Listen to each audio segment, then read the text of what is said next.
250 Gemstones culture represents a nation of people that strive for excellence and greatness every single day. We are more than journalism. We are a revolution.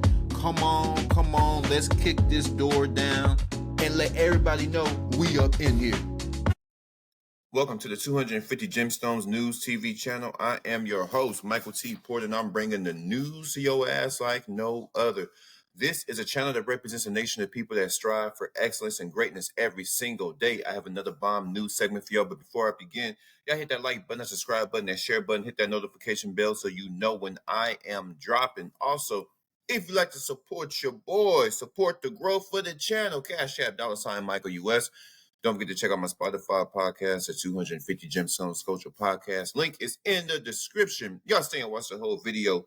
We need to talk. They pot to hang this Negro out there in South Carolina. This is the first execution in a long time in South Carolina. Freddie Owens, he executed Irene Graves back in 1997 during a robbery. Let's dive into this thing real quick. This is crazy, y'all. And then people protesting. They want that nigga hung. They want his ass up out of there. But he says he is innocent. Let's look at this right here.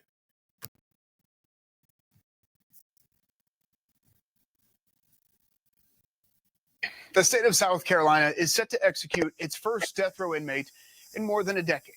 He was found guilty in the murder of this woman, Irene Graves. And for the first time tonight, we are seeing her face and hearing from her daughter. Ms. Graves was killed in 1997 in Greenville County. She was 41 years old, a single mom with 3 kids, working 3 jobs. At the time of her death, her oldest son was away at college, but her 2 youngest were just 11 and 10 years old. And today, we sat down with that 10-year-old, who's now 37. Inslee Graves Lee is a speech pathologist in Rock Hill. She and her husband have 3 beautiful children, and she remains close with her brothers, Artie and Jeremy. They're now 45 and 38. Inslee shared these photos with us, emphasizing how close she and her brothers remain after that tragedy, how close they are today. She says they all understand the value of hard work, which their mother instilled in them.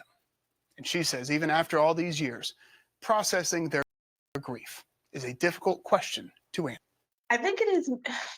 I don't know how, I've been able to process it. I think I've kind of we're going to get it done as like basically my mantra, that after you do the hard thing, which was to make it to the funeral or to make it to a custody battle or to make it to a courthouse to meet, the person who's done this thing, I think you just approach it as we just got to get it done. So I think throughout my life, I have just kind of approached all things that have been hard or easy as get it done, just get it done. And I think that that has kind of sustained me. I don't know, as a 10-year-old processing that, there were no words for it. It was hard to just find words or to find actions to the things that I needed to get done, because I would lean on my mom. And not having her, I don't think I ever had, an opportunity to process. It was just get it done. Get to the next day, to the next moment, to the next year, and to the next thing. I guess if I had to say, how does it feel?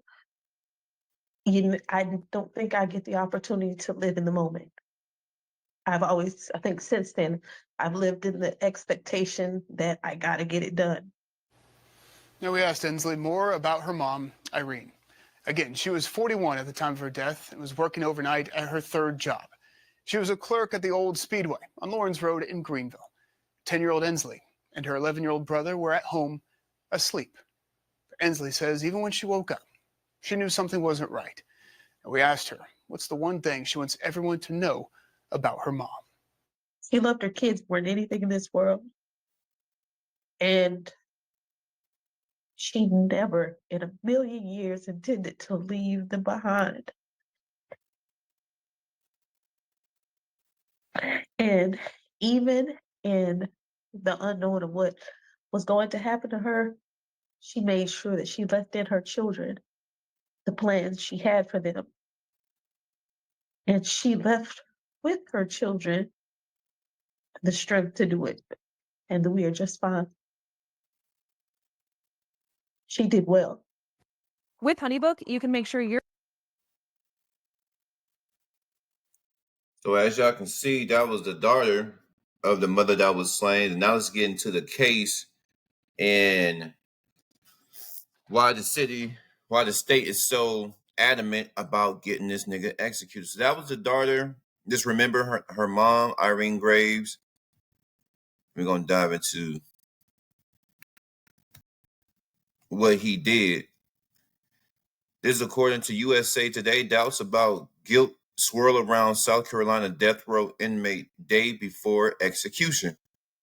Oh, so he's being executed tomorrow. Freddie Owens' execution appears to be a moving forward despite sworn statement from the man who testified against him that Owens wasn't even at the crime scene. Owens' letters show a haunted man. A deeply troubled South Carolina inmate, scarred by a traumatic childhood, wrote letters on death row that at times threaten the ones he loves in chilling terms, and at others show a vulnerable man who describes himself as being fragile as a child. And now a man who testified against him says he's innocent. The inmate Freddie Eugene Owens is set to be executed by lethal injection on Friday in South Carolina. If it moves forward, it will be the state's first execution in 13 years and the 14th execution in the nation this year. Oh man, they still executing folk. It's also the first of 5 executions the United States is carrying out in a 6-day period between September 20th and the 26th. So 5 executions between tomorrow and September 26th. Owens, 46, was sentenced to death after being convicted of killing 41-year-old Irene Graves during a convenience store robbery on Halloween night in 1997. Owens, who was 19 at the time, has always maintained his innocence and fought his death sentence. I'm labeled as a thug, killer, robber, and a person without remorse for the weak, but they're wrong. I as fragile as a child, Owens wrote in a letter to a woman who he loved in 1998. People seem to forget one thing about us brothers who are locked up just because we've made mistakes and are accused of crimes or violence. We have souls and feelings, but most important, we are also human. That's what I want to touch on right there. We are also him. I'm going to leave that. I'm going to show you a picture of him. On Wednesday, Owens' co-defendant in the robbery, Stephen Golden, signed a sworn statement saying that Owens didn't shoot Graves and was not even there during the robbery, according to reporting by Greenville News, part of the USA Today network. So somebody that was with him, the co-defendant in the robbery, Stephen Golden, signed a sworn statement saying that Owens, the man that actually did the crime, I guess he's saying that Owens wasn't even there. So if he's testifying that he's not there, why is Owens still being executed tomorrow? Freddie Owens is not the person who shot Irene Graves at the Speedway on November 1st, 1997, Golden told the South Carolina Supreme Court. Freddie was not present when I robbed the Speedway that day. Even so, Owens remains scheduled to die. As his execution fast approaches, USA Today is looking at who he is, what he was convicted of, and how he's fighting the ultimate punishment. What happened to Irene Graves? Owens and Golden were convicted in Graves' death, which came during a robbery of the convenience store where she worked in Greenville, South Carolina, according to court documents. During the robbery, 41-year-old Graves was shot in the head after she had told the man that she could not open the store safe. Graves was a single mother of 3 who worked 3 jobs to provide for her children. Surveillance footage did not clearly show who fired the shot that killed Graves. Owens has always maintained he was at home in bed at the time of the robbery, and now Golden's statement backs that up. In this statement, Golden said detectives at the time told him to say Owens was with him during the robbery, saying he was afraid of getting the death penalty. Golden said he went along with it. So he snitched on, really didn't snitch. He threw his friend up under the bus, and this is Graves right here. I mean, sorry, this is Freddie Owens right here. Would y'all like my opinion? Would y'all like some of this 250 Gemstones News TV commentary? Well, of course you do. That's why yo ass is here. Center that up a little bit. Professional channel. This is actually pretty interesting because I'm trying to see. Well, he's supposed to be executed tomorrow, and he did not commit the crime. He did not commit the crime. Freddie Eugene Owens didn't commit the crime, and it's a sworn statement from Mr. Golden. So if Golden is telling the police officers that he didn't do it, and he was the only one there, why is Freddie being executed tomorrow if there's a sworn statement? It's all about getting black bodies. As I said, it's a wicked game. This is a corrupt system we have. Corrupt. The man said that Freddie Owens wasn't there. It's a sworn statement. The only reason why he said it because the prosecutors and the detectives and all them folk, when they ran down on him, just say that he did it too, because it's all about getting as many black, especially in them days, getting as many black bodies in those kennels as much as possible. Get as many as we can, as fast as we can. If we got to lie, if we got to plant dope, whatever we got to do to make sure that more black men and minority men are in those goddamn jails and prisons, because it's big money. It's a lot of work. They get paid off you because you got to pay for everything in there. They strip you down to try to separate you from humanity and God. And you're going to be working when you get to prison. So it's cheap labor. They need more slaves to push these products, to make these products. They need more slaves to do their due diligence. Slavery. This country is founded on slavery, and slavery is here today. And I can only imagine how the daughter feel. Just imagine somebody doing something so horrific to your mom. When you wake up and you said somebody took your mom out. Somebody took your mom out, put a bullet in her head, put in your mom. I mean, it's just horrific. And I don't know how it was back in the 90s, but most stores today, they tell you that the cashiers, they don't have access to the safe. They don't have access to the safe, so don't even try to rob. But so I think that maybe that policy, maybe that approach came after so many robberies. Like, hey, to avoid our cashiers being robbed, we won't give them access. So you're not going to get any money if you try to rob. So I think that was pretty smart, because I don't see, there's still I guess it's still a lot of handful of robberies going on, but I don't think it's as bad because they know they can't get to the safe. Only the manager or whoever or the big boss can get to it. And by the time you get all these people involved, it's going to be too late. Robbery's supposed to be quick. So it's unfortunate that Miss Irene Graves lost her life, and this brother's going to be executed tomorrow. Tomorrow, Freddie Owens will be executed tomorrow. And he said that we're still human. Maybe to decent people, maybe to people that are of God, of Christ, and of the Holy Spirit, because, we understand what kind of world we live in. But to them folk in there, you ain't nothing.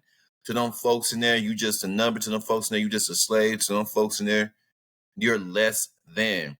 And the man says he's innocent. There's a lot of innocent people that are locked up today.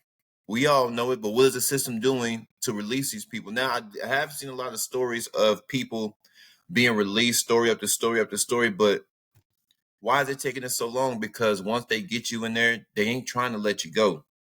Once you get caught up in there, they are not trying to let you go. Think about you innocent for a crime you didn't even commit, and you have to deal with booty bandits. You got to deal with murderers. And especially if they sent you to like a level 4 or one of them top maximum security prisons. Come on, man. Come on. A lot of these people coming out, finding out that they innocent, but they already did 15, they already did 20, they already did 25, they already did 30 years. Them years that you can't get back. This is a corrupt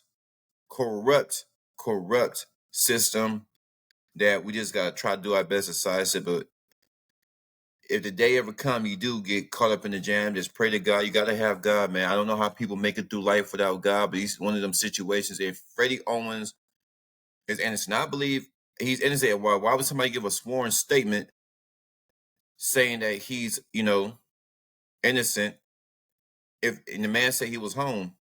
So just based off what I'm seeing, it looked like the man is innocent, but it's not up to me. It's up to the state of South Carolina, and they will absolutely unalive him tomorrow. Yes, Mr. Freddie